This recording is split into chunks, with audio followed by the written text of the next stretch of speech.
Hello,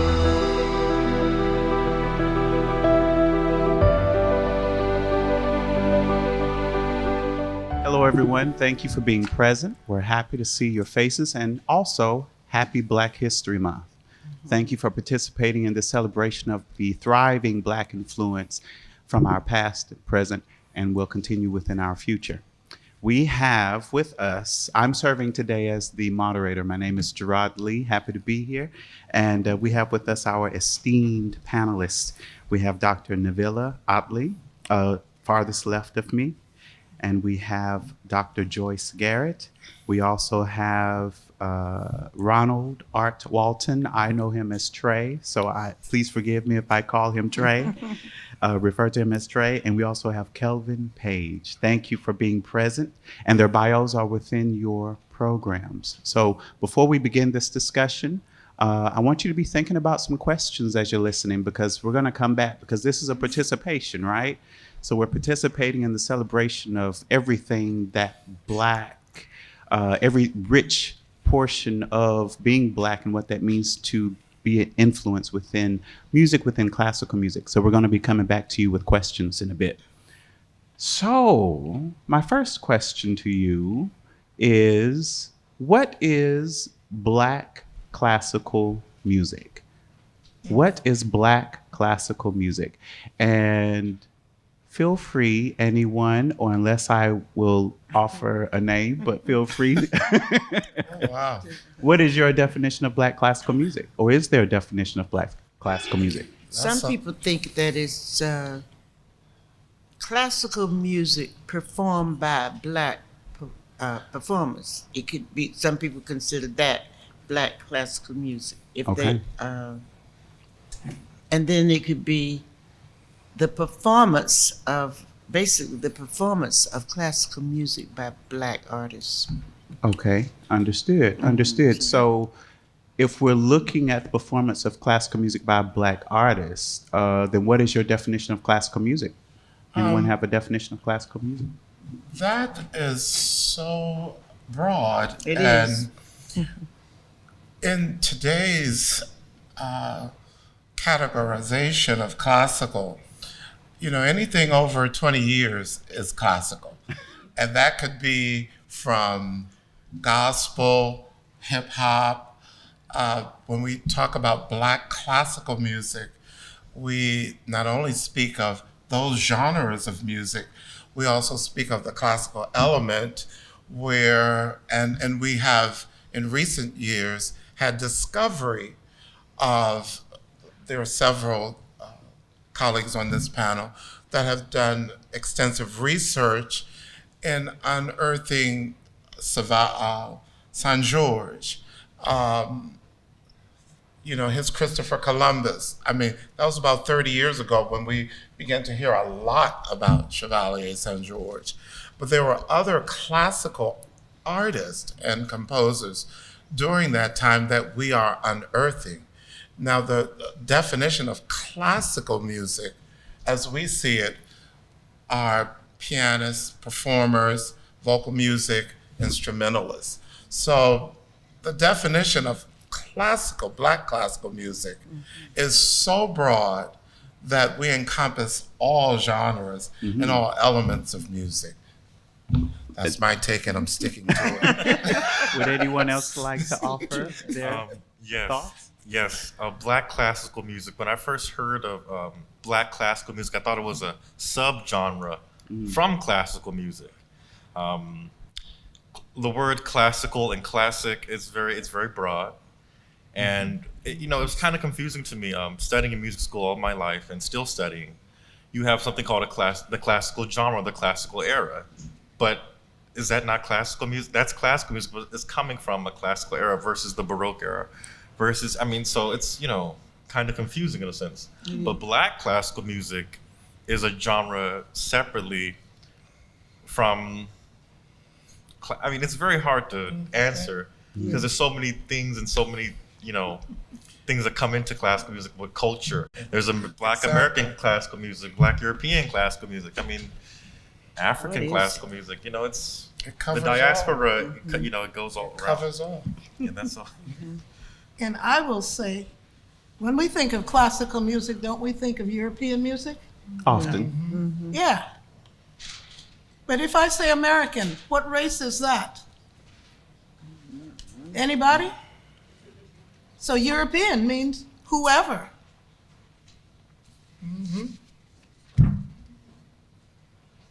1520, the first person who did theory, and it was published. He's European. He wasn't born there, but he was slaved there, and when he got away, he did it. So when you say classical music and you mean European, it doesn't mean one race of people. It means whoever was living there at the time. And we have to get over it, folks. A lot of this music that we call classical, the violin sonatas, the string quartets and all that, you talk about Chevalier, don't call him the Black Mozart. He was an adult when Mozart was born. That's right. I mean, you know, classical music is supposedly the music that was written, and it's come down through the ages. But if he was born in 1520, and my teacher told me in Catholic University that Thomas Luis Victoria, when's his years? Aren't they 1400? 14. Yeah. She slapped the sheet. No, black like you, child. There were no white folks in Avila at the time. Saint Teresa is African, and they worked together. And I'm like, what? And she was not my hue. But she had studied every year. That old lady went to Spain and studied, and she said the libraries are not like ours. You have to dig for the stuff, but it's there. But see, it was I would say it was collaborated by another teacher from another university who was a child in 1920, went to a village in Central Africa. I don't remember which country, but she said Central Africa, where she said, first we went in a small plane, then we went in a jitney, which at that time was a jeep, and then they were on donkeys, and then they hacked their way through. And she said the folks did not wear clothes like we did, and they looked at us like we were poison. They would not talk to us at all. They had never seen white folks before. Now, she's a violinist, and she died at 94, about 10 years ago. All right? But she said, one morning she got up and remembered that she had to play the Bach double in competition when she went home. At that time, they were missionaries in South Africa. And so she picked up and was practicing and heard all this noise outside the hut. So she went and looked, and the people were dancing, they were clapping, they were smiling at her. And so she asked the translators, what's up with them? And she said, well, that's their music. That's not their music. Then the translators got them to sing for the missionaries. And her words on the radio, she was on WGTS at that time. And I spoke to her later on. I said, are you for real? She said, yes. She said the music they were singing was not unlike the music of the grand cathedrals of Europe in the Renaissance. So here we have two professors who don't know each other or of each other saying the same thing, one by research and one by experience. And I'm like, stop. Because Victoria is one of the great ones, you know. He influenced the music all the way down. So classical music is just the music written by whomever. To me, if it's written by a black person, it's black classical. If it's written by a white person, it's white classical. If it's written by Chinese, it's Chinese. You know, it's whomever. In 17, I had my students look up and give me an article on women composers of any time. I said, one white, one black, one Asian, one Hispanic, and one Native American. I'm sorry, I forgot Middle Eastern. And those kids came back with stuff. You had no idea there were women back in 10 and 12, but they found it. So to me, classical music is whenever, whomever, you know, and they wrote it down and we have it now. Well, let's talk about what you just said in regards to classical music. and what you define classical music to be in your own words, and removing the Eurocentric root of it, and let's broaden it up a little bit. So if we're talking about the Black diaspora influence of music, we're talking about from hip hop, beyond hip hop, and that genre of music. Yes, we recognize that, we believe in that, we support that, it's in our faces, and we appreciate the Black contributions and the creation and the contributions that we continue to make to this genre. So let's say within the genre presently, as we see it as classical music, what is the Black influence? What have we, and this is a leading question because I'm sure a lot of you know this. Why should we say it's ours? Why should we take stake into that? Because we are the creators of it, in a way. Okay. We are creators of, we have wonderful Black classical composers that write in that style.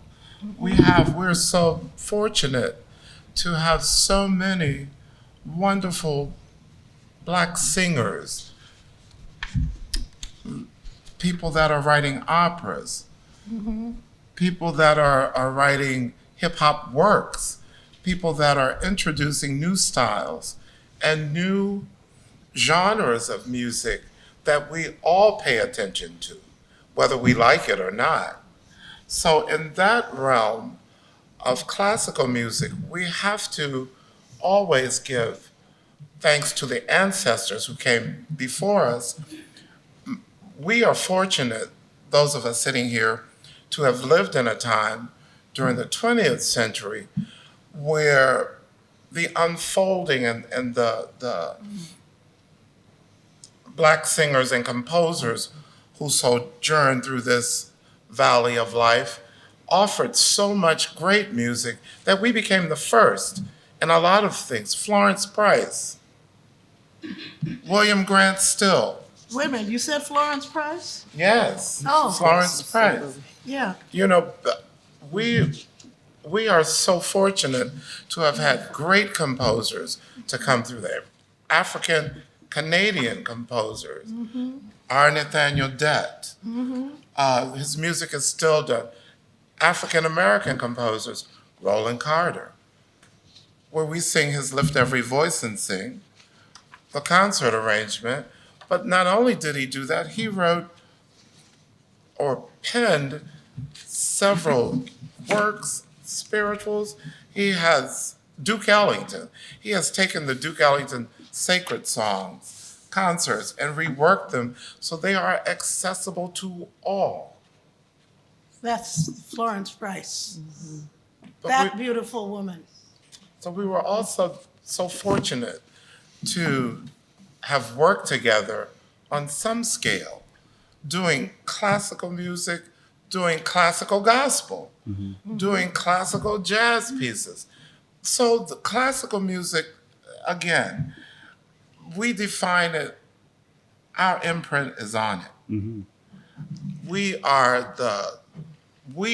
This panel, we are the gatekeepers, and we have to pass the tradition on. Well, I remember a teacher telling me that the spiritual was Black people's classical music. And I used to wonder why that was. And it came to me one time that in the 1800s, when Fifth Jubilee singers went to Europe singing spirituals, can you imagine if they had gone over there singing the chest voice sound that we know how to do, a more African sound?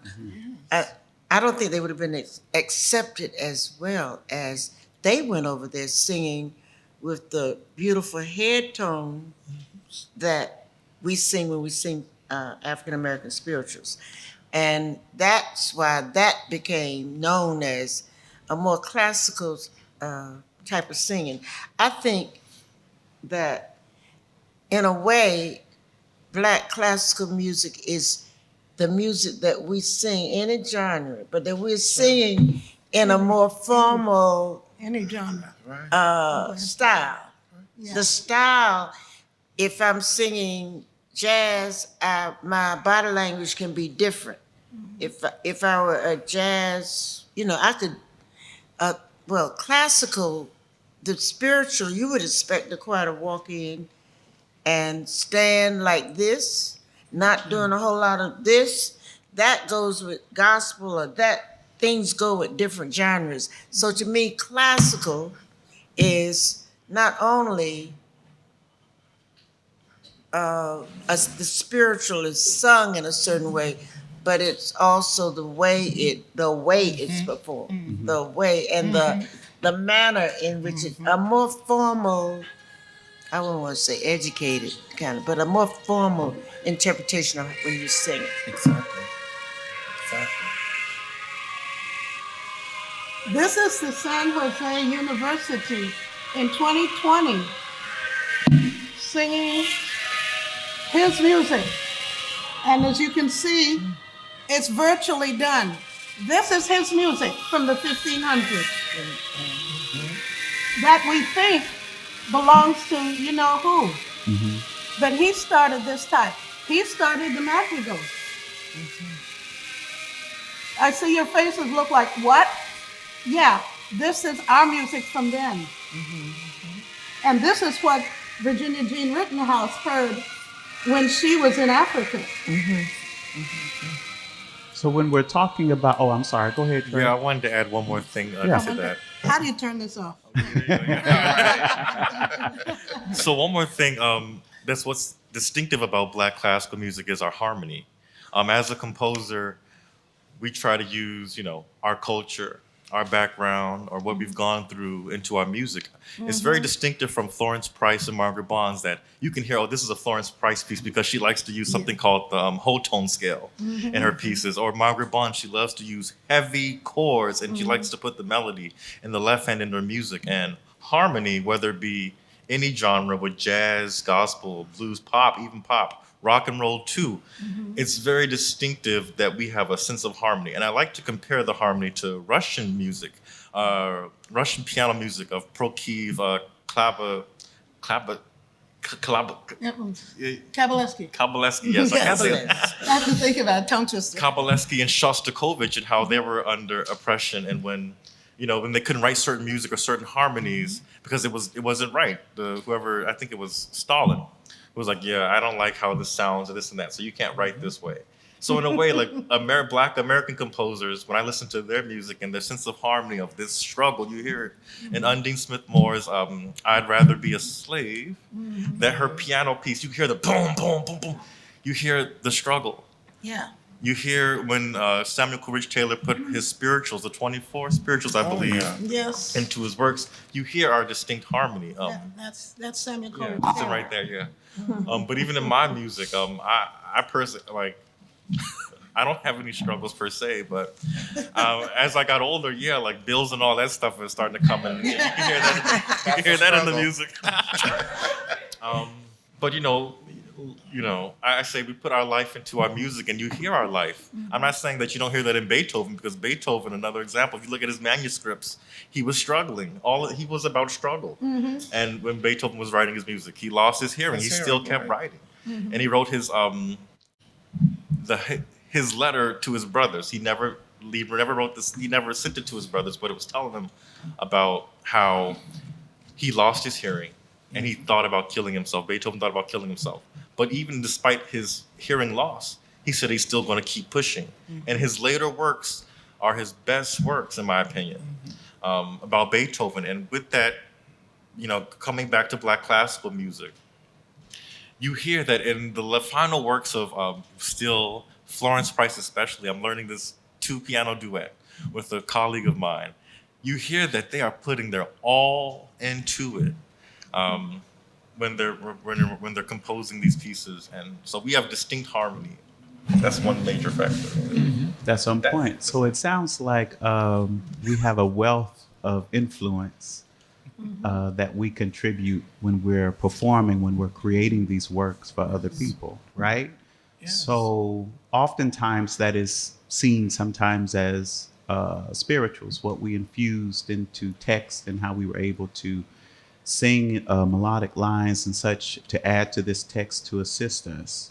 What is the spirituals connection as it relates to, as you said, classical music? So we should possibly consider calling spirituals classical music. Oh, yes. Yeah. Oh, yes. I can speak on the spiritual from working with Sylvia Olden Lee, who was the first African American coach at the Metropolitan Opera. She was responsible for Marian Anderson going to the Metropolitan Opera, Mademoiselle Dobbs, Robert McFerrin, Osceola Davis, who's still alive.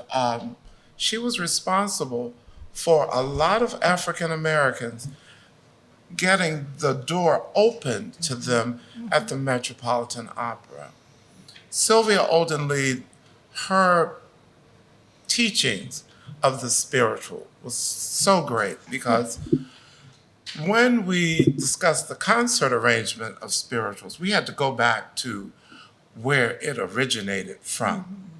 So if the spiritual, a particular spiritual, generated from Aunt Hattie being in the kitchen saying, "On my journey now, Mount Zion," we have to put the same feeling, rhythmical. We have to be in touch with our senses to bring that to the music. If the dialect speaks didn't instead of did not, we have to have didn't. We have to be respectful because spirituals are like German lied, like a chanson. We have to treat it with the same respect, but we have to be honest in our way we sing them. And most important thing I learned from her was that the rhythm and the attitude and the spirit that you bring to the spiritual has to come to life. If there's no life to it, it's not a spiritual. Because the key word is spirit. It is spirit. It can be a sad spiritual, but it has to have spirit from within. And that goes from whoever wrote it, too. Exactly. But I guarantee that might be the only so-called classical music that we can't say who the composer is. That's what's so amazing about the spirituals. Right. That these people, we never know who wrote the tunes, and they are lasting and they are beautiful. The melody of I am a poor pilgrim of City sorrow. Called Heaven. Yes. City Called Heaven. I mean, Yes. you could just go down, it's tens of them with complicated melody, but what you're saying, Kelvin, there's something in them, just steal away, Exactly. steal away. And no one knew who wrote all those wonderful songs. We'll never know. But that's our classical music. And I think that might be the only, usually classical music we say by Mozart, by this person, by Right. Right. So that's just something different I just Right. thought about. And that's so true because when we perform a lot of these spirituals, if you look at the composer who arranged it, like Ride on King Jesus, it was arranged by Hall Johnson. It's one of the most famous ones that's known. Everybody sings that. Margaret Bonds arranged and penned a lot of spirituals, but we all know Margaret Bonds was a great jazz pianist as well. So you hear a lot of jazz within her spiritual arrangements. They can be very difficult, but they are wonderful and they should be shared worldwide, so. We have some composers who came to America, talking about influence. Samuel Coleridge Taylor was one. That's right. I mean, he came to this area, and unfortunately, he died at age 37. Was it? Yes. 1875 to 1912. But when he came here, that was interesting. He had connections with Frederick Douglass and did. Clarence Cameron White, violinist, and H.T. Burley H.T. Burley. Well, H.T. Burley was was the like soloist. his agent. That's right. Actually, it was the Connecticut Music Festival that wanted to bring a composer over, and they were thinking Verdi and this one and that one. They said, "Well, he's dead. Well, Coleridge Taylor is dead. Oh yeah, he's great." And so they brought. I mean, he visited what 3 times? 3 times. Yeah. What? I showed you his picture already, didn't I? Yes. This one, this dude. Yeah. And he started music. He was learning violin, and his church choir director found this little kid on the sidewalk shooting marbles with a violin in his hand. Right. Can you see that picture? Right. And took him in. And at first he didn't want to practice. Yeah, but at age 14, he had played enough violin in every place to buy his own piano. Excuse me? Uh-huh. And people like Sullivan and those guys started getting jealous of him because his music, they said in the British eyes that his music was more popular than Messiah and Elijah at that time. So they started bad-talking him. Who cares? He came to America. He did. He was here. He got good reviews in the Post. Could you imagine that? Right. He did Baltimore. He did the Atonement in Baltimore. And so talking about influencing and working with America, I read very recently that his father, who was from Sierra Leone, found some of his roots back here in America. Exactly. So it's like what went round came round. Exactly. You know what I'm saying? And as far as opera is concerned, opera belongs to us, honey. And I see that this, nothing against the men here, but opera started in 1200 BC. I was telling somebody else that yesterday at a funeral. We were talking about music, and she said, I read that too. It was the girls who started opera in 1200 BCE. The boys thought it was too girly and didn't get involved, but the Greeks didn't. Built their colosseums, and then the Egyptian men started to join the Egyptian women. That's ours. And then it went to Italy. And the Medici family, I was told in history, the Medici family, I didn't tell you the first Duke of Florence looked like her, did they? Right. The Medici family? Uh-huh. What I'm trying to say is, folks, all this music is ours. Let's just get it over. Exactly. I love that. It is ours. Exactly. And Chevalier de Saint George, you talked about him. Let's see if I could find this, because I think we should be doing this. This is called Ernestine, if it will come up. But when we look at it, whites, blacks, Asians, everybody wrote music. And it became classical because America was born after Europe, so we're thinking that it should be European, but it's whomever. With the present influence that we have, we know historically what we've contributed, what we have created, the wealth, our experiences, our beauty to this, our struggles to this.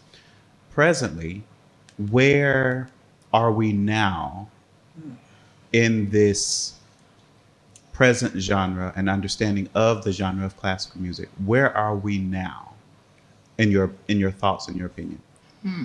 We're discovering what we have been doing all along. It was the Floyd thing that brought up Lutisano, that brought him up. Before the Floyd thing, we didn't know anything about Lutisano. But people started looking, and it's this new Black Lives Matter that brought some of this research to the front. The research has been there. It's online. It's been there. And if you Google Lutisano and that Regina Celli, you will find that there's so many videos of churches and organizations doing the music. It's just coming to light. And are we, and Trey, I'm sorry, I interrupted you again. Was you going to say something? Oh, in well, regard- yes, I was going to say that it is present today that you see a lot of a lot of black music being presented by major production companies like the Met, the Kennedy Center, Washington National Opera. You know, a lot of them are doing that because of the George Floyd situation. Even though I argue this, the Metropolitan Opera, and if they do see this, I don't care, that there was Tremonisha before there was Fire Shot Up in My Bones. yeah. There was Tremonisha before these other operas that are coming That's out. Scott yeah. Joplin. And yeah, and Yeah. Scott Joplin actually wrote it. He wrote it in New York too. So that's something there. But Yeah. the thing is, it also shows you a barrier that was created, you know, through racism. I mean, now you see BIPOC, right? That's what it is.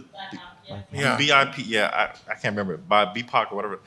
BIPOC in every arts organization who isn't black founded. You see that we want to include them now when you didn't include us before. So you kept doing the same repertoire. You kept saying, Right. "I love the Magic Flute. I love the Barber of Seville." Sure. But now you want to do my opera that I've had around for about 7 years. And I wrote my first opera in high school. Well, in high school, I was in the 10th grade. I had the libretto completed and the music completed. I had it orchestrated too. All of it's on manuscript paper. I didn't know how to use the Tell software. them the name of the opera. Dear Louie, that was the name of the opera, and it was set in Louisiana in the 1920s. It was a big love story, it's tragedy too. But I mean, I wanted to study with certain conductors to say, okay, how can I make this better? Conductors of both black and white have told me this. They said this, yeah, this will never be performed on a big stage. It's not because of your writing. It's because of what we are conditioned Yeah. to believe in setting. So I said, wow. He said, you can keep trying. A lot of people try. But, Mayor, that's the importance of, I That's got it it. finally. okay, that's the importance of black No, I community can't stop it. musically. To bring music where we are, to perform these works of composers that were told their works will never be performed. We, as a community of musicians, classical or wherever we are, it's our duty to bring these works to life. I had a wonderful opportunity by a composer, Dr. Karen Walton. She was trying to get her music performed. It was the life and struggle of Nelson Mandela. And she was at a certain university where they did not perform her music. So I was in the throes of, it was Christmas time and we were getting ready to perform the Sanson Christmas Oratorio and something else. And she called me and she said, Kelvin, I need to talk to you as soon as possible. I'm trying to get my work performed and I have no one, so can you and your organization perform? And I said, well, right now I can't talk to you. Call me back on Monday. We will talk about it. She called me on Monday. Nelson Mandela died on the 15th this particular, I think it was 2014 or 15. So I said, of course, we'll do this in tribute to Nelson Mandela. Well, anyway, we did the work, and it took off with such great acclaim that NPR, National Public Radio, called me and had my group and Dr. Walton to perform her work, The Life and Struggles of Nelson Mandela. Nice. And it's been performed ever since. So where someone tells you that it can't be done, it will be done. Because we have to stick together as a collective to make sure that these works go forth and be on the world stage. Be on the world stage. So we need to see your work. Exactly. Need to see and hear. Exactly. Yeah, And we need to collaborate on it. absolutely. And I'm only 21, by the way. I'll be 22 in like 2 more weeks. And I was When's your blessed. February 17th, same day as Betty Jackson King. And mine's the 12th. Oh, wow, look at Both that. Aquarians. So, but one thing I would say is that after the George Floyd situation, I received about 6 commissions. That following, like after that happened, that following year, I had about 4 premieres last year. And I said, what if that didn't happen though? I would still be struggling to do that. And funny thing, Jarrod and I said, Jarrod, there's a competition I want to enter in because we wrote an art song together. And I said, I think I told Jarrod, we can, win some money for it. He said, okay, let's do it. I set the music in like 4 days. He gave me the poem, and I said, okay, great, let's do it. My main thing wasn't the money. It was getting that video, because they said they will record the video. And now me and him, we own the video. So we have that work now on YouTube. We're sharing it, this and that. I've seen it. So, it's, that's how, when we take I can't speak, advantage of these opportunities with competitions. You might not win it, but someone gets to see the work. So that's it. I don't know what to say. Can you tell us the name of it? Tell everyone, so we can Tell see it them. on you. So yes. Name again. It's part of a Well- song cycle, right? It's a Yeah, you part of a speak about it, larger Jarrod. song cycle. Right. And it's the name of the piece is called See Your Equal. It See won Your Equal. See See Your Your Equal, Equal. meaning as if you are looking in a mirror. And the poem more or less is based off of my experience with love life. And I know we all got experiences with love and ups and downs, and we wish to see our equal. So in this poem, it was the desire to see your equal, one who is capable of doing the work to better themselves as you are bettering yourself, so that when you see them, you see your equal. You don't see someone who is above you. You don't see someone who is beneath you, but you see someone who is your equal. And when Trey asked me if I was available to write that text, I said, it's already written, here you go. So I was able to share that with him, and it placed third in the George Shirley vocal competition and in the composition category.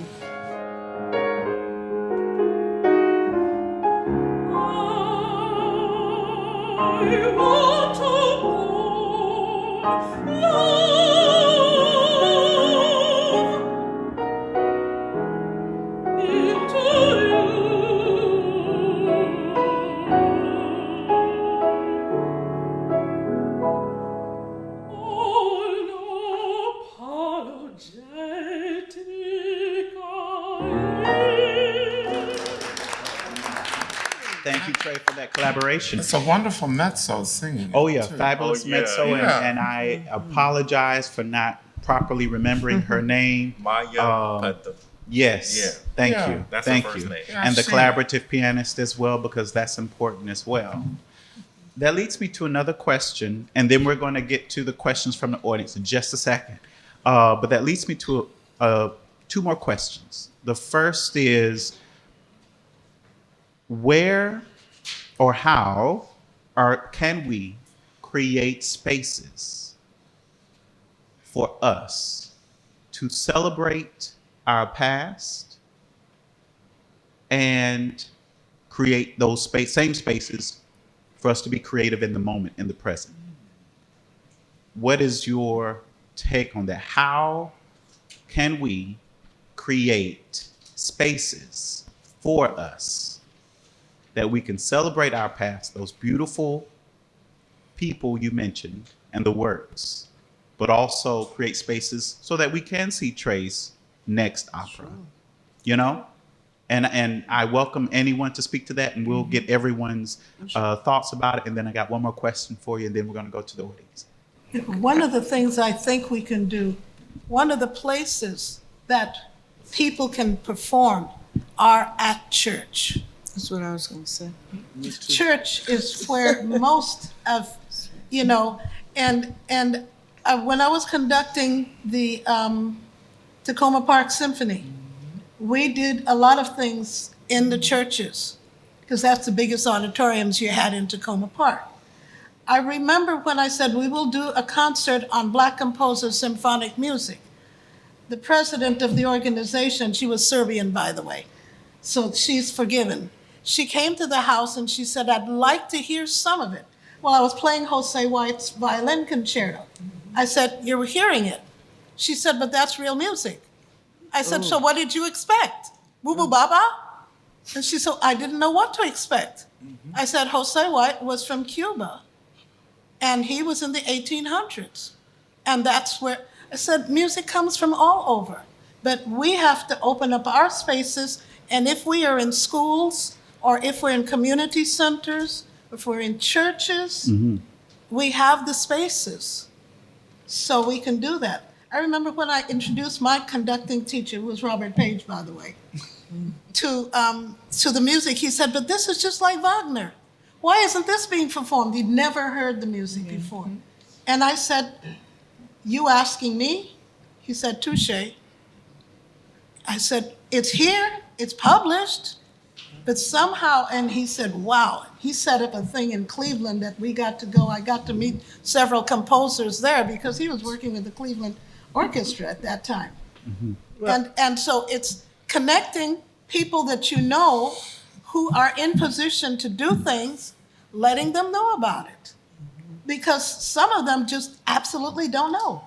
So use your church and then let folks know. And if you have the recordings like I have on my phone here, I wanted to play the opera. When we get to that, we'll do that. Just let people know. The institution that in the Black community that we control the most is the church. And in Marian Anderson's time and even beyond, that's where the concerts were. That's where you presented classical music. And recently, the last 50 years or so, other kinds of music are kind of taking over in the church. And you have a lot of praise and worship genre. That genre is very, very popular, the gospel genre. And little by little, churches went away from presenting the classical artists. So that's where we could start, right there. I think we have the most influence right there. And so much talent is coming up through our churches. We need to have more church music schools. If they're not getting it at school, maybe the churches are going to have to start giving the lessons, because that's where it starts. You become interested in this kind of music as a child when you're exposed to it. And piggybacking on what you're saying, that is so true, because we have, in the past 20, 30 years, we've seen a takeover of just all praise and worship, That's right. which has its meaning and it has its place.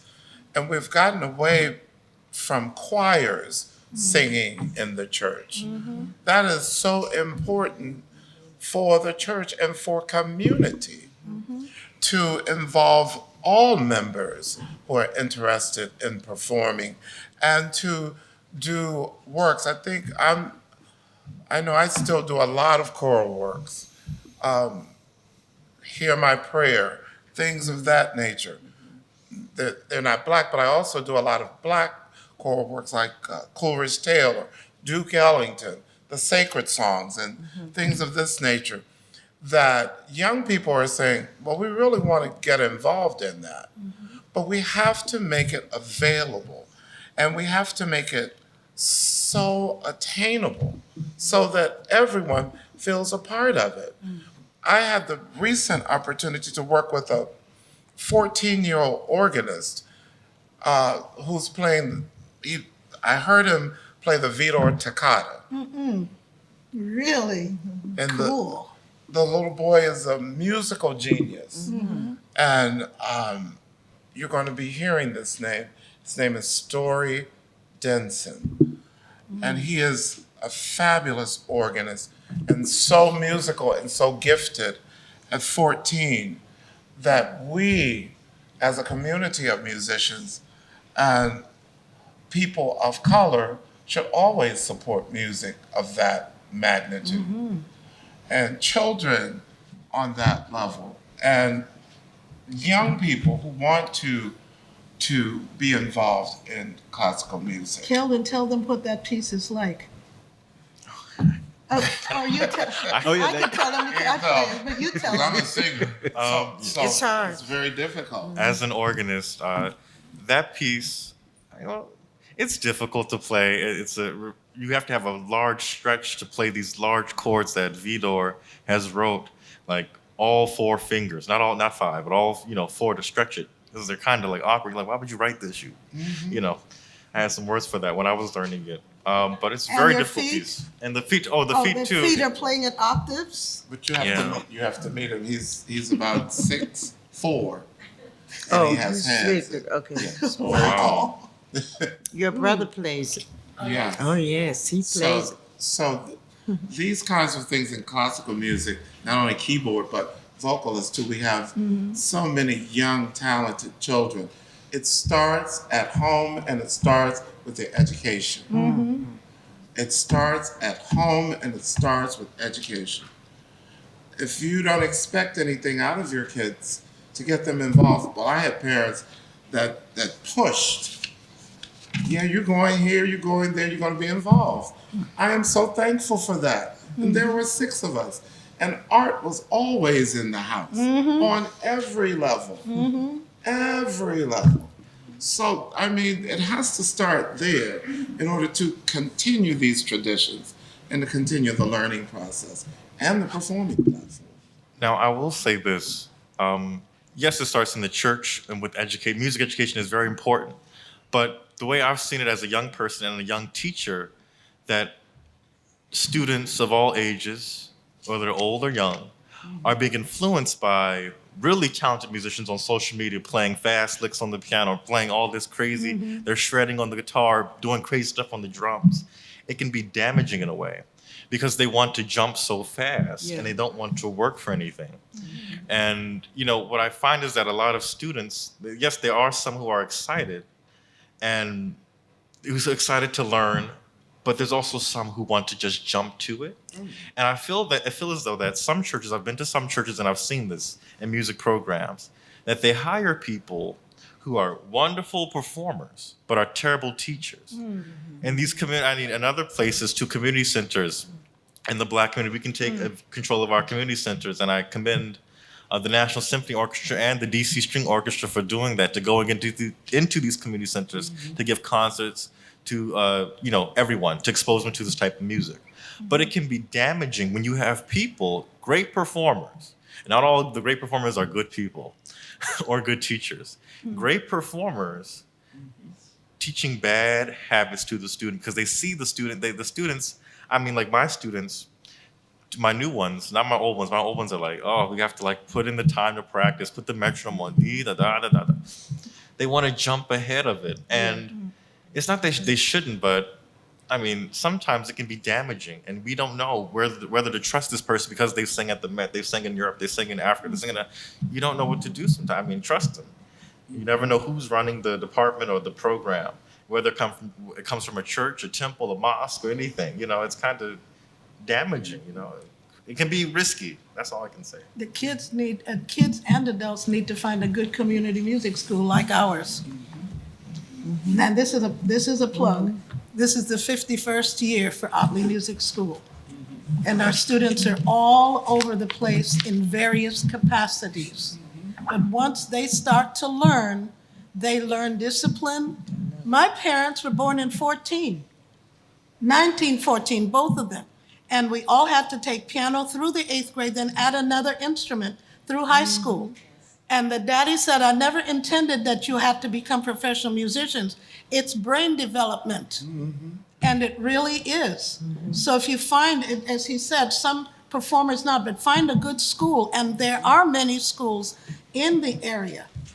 We're not the only ones in the area that will have people who are teachers, who are bona fide teachers, who can teach the children and make sure that they teach them the whole curriculum, the playing of the music, the reading the music, the ear training, so they can fit into whatever, because it really develops them as people.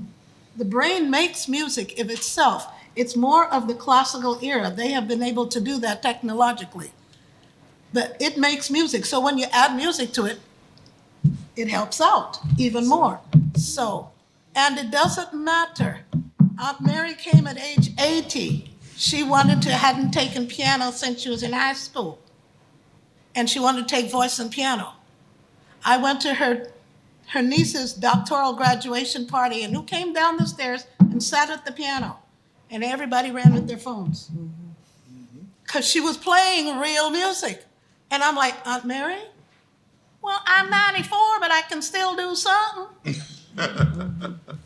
No, but I mean, and she was just as sprite as could be, and her fingers were playing. She started with us at age 80, and she was in our monthly recitals. That's what I'm saying. It really doesn't matter the age. It is something that helps humanity, period. And we have many Black people who helped America. You didn't ask that question yet, but but we talked about it. How did Black folks help in America from wherever? Well, with that said, I think we have some questions from the audience, and I do apologize for not getting to you sooner, but I saw your hand first. The question's another observation. When we were talking about African music, when you were talking about the music in terms of the history of the African, I'm sorry, of the poetry that went with steal away, so I think about the right thing, steal away, and feeling that in the music. And yet I reacted and thought also in the issue of the African experience of being brought across. So that's a no-brainer for how to understand that. But for me, coming as a person observing the information, I'm excited that I can kind of understand the history. So on the question of the history, how does that get infused in public education when we have such a, I call it a constant fanging music and arts and other important things to the I'm a teacher, and it is important that children of all ethnic groups learn about our input in the American tapestry. And the spiritual is a part of that. And the stories that comes with the spiritual are just as important. To have been captured, put here, enslaved. And our forms of communication was through work songs, cries, hollers. Our forms of communication through the spiritual was also a way to escape and go north, to freedom. That history is very important from the level of teaching context of where we were during this time, how we survived it, how music was an important role. That's why the spirit and the soul is important to the spiritual. When you sing the spiritual, the spirit that you encompass or hold within has to come forth through your delivering of it. Because hopefully you've done your work and understand what it is you're singing about. And hopefully that when you teach children, especially children that are learning how to sing or play spirituals, that you teach them all of the context and that you teach them why this chord is here because it shows darkness, or why this chord is so bright because it shows heaven, or it shows the other side of darkness, which is light. So the importance of education, it starts on the lower level throughout.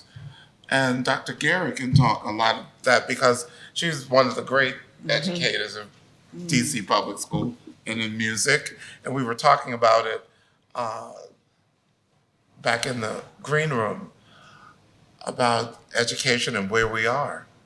Education is very, very important in teaching music and art. And music and art should not be looked at as a specials class. It's a part of the core curriculum in education. When I was coming up, we had Black History Week. now we have Black History Month. And it's almost like, oh, it's February. Everybody's going to talk about Black folks all of a sudden. But really, this conversation should be continuous. This whole thing about how we have been, our music has been marginalized, our composers. It's the same thing that America did broadly to Black people. The same thing you could see in music, in our world. So there's room for improvement on all levels, really is. I wanted to say, we were doing Scott Joplin's opera Tremonisha in camp, music camp. And there was a 7-year-old girl who was doing one part, 12-year-old girl who was singing the title role. At recess, we went outside and the kids got on the merry-go-round. And they started going around. Could you imagine what they started singing? The ring song. Yes. We're going around and the people in the community center said, what? I said, well, that's part of Scott Joplin's opera. And they said, and those kids are singing it? As they went around them. But they had, it became part of them. Yeah. So it was very easy. I didn't ask them to sing, they just started doing it. And it really doesn't matter. We just need to put it in wherever we can get it. Yeah, we do. And if it's not in the schools, take it to the churches, take it to the community centers, because we need it. A child who's playing a trumpet is not holding a gun. Exactly. They know what to do with a trumpet. Oh, and another thing, don't tell them they have to practice an hour a day. In this day and age, it doesn't work. Tell them get up 10 minutes early. Do something a little before. When you come home, take your snack, do 10 That's minutes. right. A 10 minute here, a 10 minute there, and parents say, oh, thank you. We can handle that. But you know what? They still get in their time. It's just broken up. And then the kids are not there outside doing all sorts of crazy things because they have a focus. And it's an easier focus. And we have, yes, you have another question. We have time for, I think, 2 more questions. Oh, go ahead. You just answered my question. Because it is totally media gratification, where young people are fine, just what they do, whatever's going on, like that. I was wondering, including your tests, how many discipline to do that, man? I teach teenagers and I tell them, I say, look, the thing is you don't have to be a professional musician. You don't. But you never let this go. Because this can save your life. I mean, you could, live out your life and do what you want to do. But as long as you keep music in your life, you'll be set. Anything you do. And it's right in the subject I should protect this. But you speak to some of the rulers about Beethoven's accessible. He wasn't black. Beethoven being black. Beethoven had a best friend. His name was Bridgetower. And they were buddies. Bridgetower's father was an escaped slave. Bridgetower was so brilliant. He was always in the palace and that sort of thing. And actually, they were having a conversation about a girl who walked in, and Bridgetower made a comment. And Beethoven had written something for violin sonata for him, but because he said that, he says, "Oh, I'm going to give it to what's now I've just forgotten the name of famous violinist at the time." The violinist said, "Oh, I can never play this. Only the devil could play this." Well, the boys made up and they played it. But he was with a black person. Now, Dominic Rene de Lerma does say we don't know for sure. There wasn't DNA, but there may have been. So we don't know for sure. There may have been. At this time, we just want to thank you for your presence, for offering so much good information for us to research, think about, marinate over. And we also want to thank Kappa for bringing us to you and you to us. We appreciate your presence, and we look forward to continuing the conversation.